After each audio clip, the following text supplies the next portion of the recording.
Well done, your princeliness. I'm certainly not in any hurry to get on your bad side. I assumed you would attack us head-on. I clearly need to rethink my opinion of you. Well done, Dimitri. You both deserve equal praise for a battle well fought. All three houses did extremely well. Don't you agree, Professor?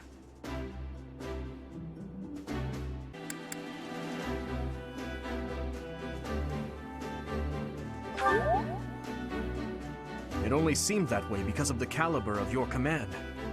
Even now, we must not allow ourselves to become complacent.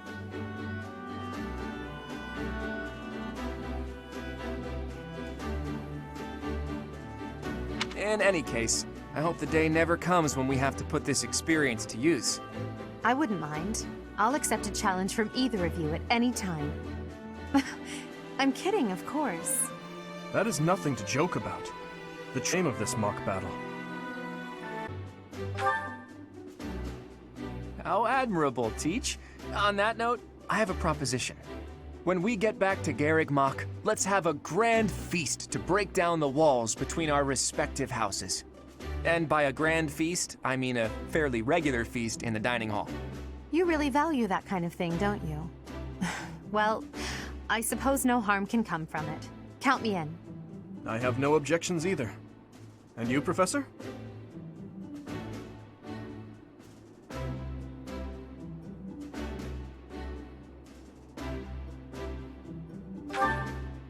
You look so happy. I love seeing you like this. I suppose that look on your face is just another boon from this glorious day. Perhaps the best one of all.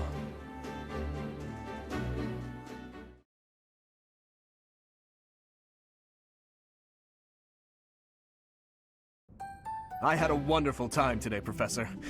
As usual, I was astonished by how much you ate in the name of celebration. Really, though, I must thank you again. Our victory in the Battle of the Eagle and Lion was thanks in no small part to you. Yes, that is true. But it was your instruction that allowed us to reach our full potential. I feel silly admitting this now, but when you first came to lead our class, you unnerved me. You never smiled and you never showed anger either. And yet, you didn't appear to be suppressing your emotions. They just weren't there. At first, I thought perhaps you just didn't care for us. But I soon concluded that wasn't the case at all. For the longest time, I just couldn't tell what you were thinking. It was though you had no humanity whatsoever.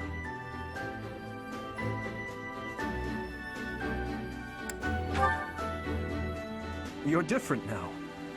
In the half year we've spent together, I've seen the glow of humanity in your eyes, and in your actions countless times. I am truly grateful to have had the chance to spend this time with you, Professor.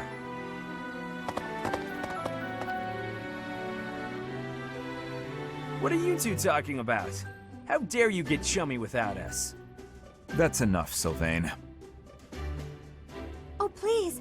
I would love to join you as well. I have so many things I wish to talk to you about, Professor. Oh, me too! I have so much to tell you. And I want to thank you too. Honestly, Professor, I was only able to achieve so much because you were with us. Ash is right. You're irreplaceable to us, Professor. Yes, that! Without you, the Blue Lions... Well, we wouldn't even be the Blue Lions at all. Except for the blue part. Because we'd be sad. I suppose there are worse things than fighting at your side. I have had the opportunity to experience much. Please allow me to offer you my gratitude once more, Professor. As you can see, you have our trust as well as our admiration. I look forward to spending the rest of the year with you. Good. Then let's give it our all this year. Anyhow, it's getting late.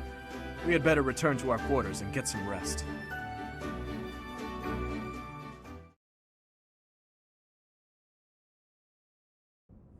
I can only call your deeds during the Battle of the Eagle and Lion quite versatile.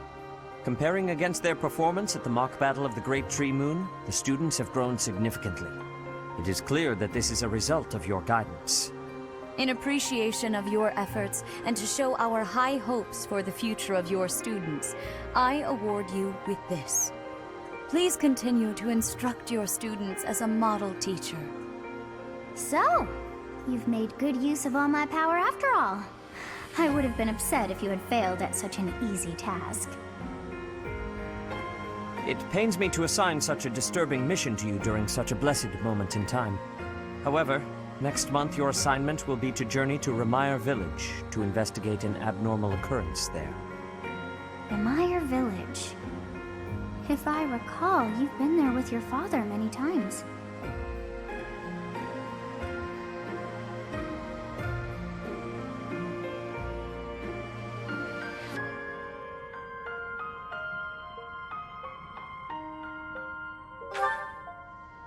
I have yet to ascertain the details, but it would seem the villagers have been acting strangely.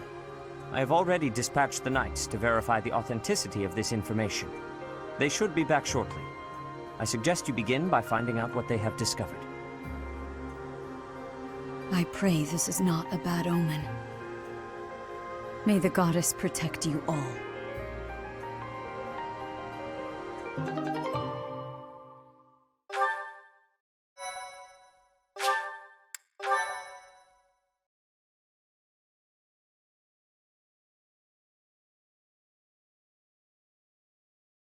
Part 1. White Clouds.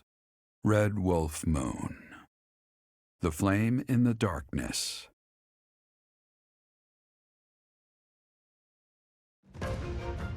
Hoarfrost now graces treetops and open fields alike, and an icy chill blown in from the north of Fargus blankets the land.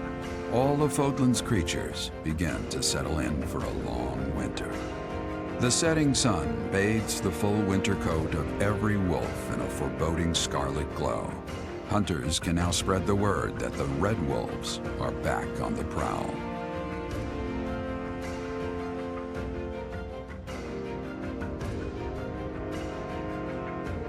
Infectious disease.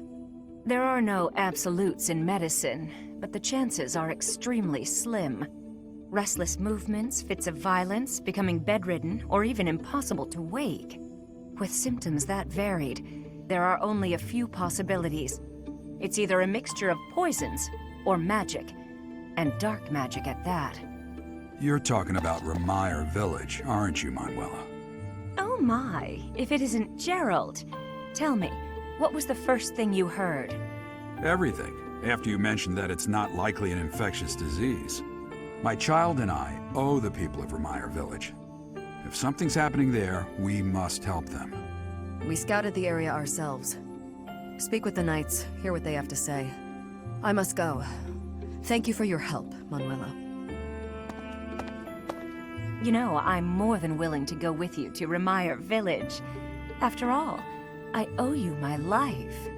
If you'd like, I bet we could even manage the mission all by ourselves. Just the two of us.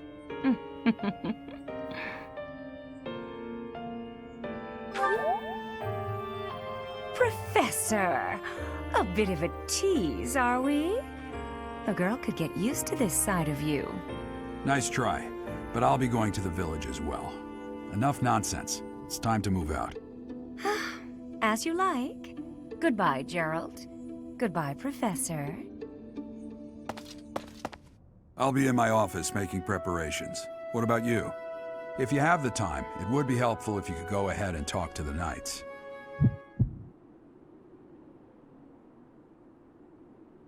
Hey, what's wrong?